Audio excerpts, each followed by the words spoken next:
What if your H-1B salary had to be $150,000 minimum? That's exactly what a new bill in Congress is proposing.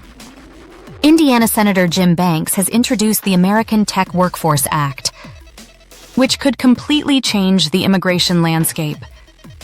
The bill would raise the H-1B wage floor from $60,000 to $150,000, eliminate the OPT program that international students rely on to transition from F1 to work visas, and replace the lottery system with a highest bidder model.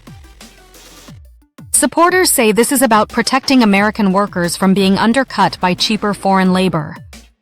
Senator Banks and groups like FAIR, Numbers USA, and U.S. tech workers argue corporations have been abusing the program for years.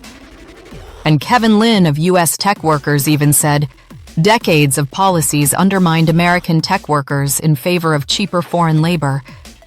But critics, especially tech companies and immigrant advocates, warn this could devastate innovation. Without OPT, international students may think twice about coming to the U.S. Without H-1B flexibility, startups could struggle to survive. For Indian professionals, the impact is huge. If you're already on H-1B earning under $150K, your employer would have to raise your pay or risk losing you.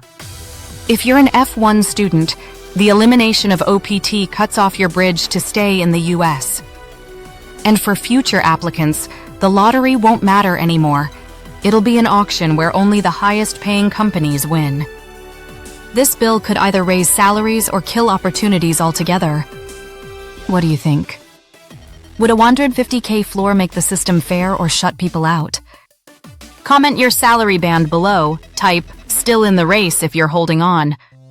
And subscribe to Immigration Talk Show for weekly breakdowns of immigration reforms that hit closest to home.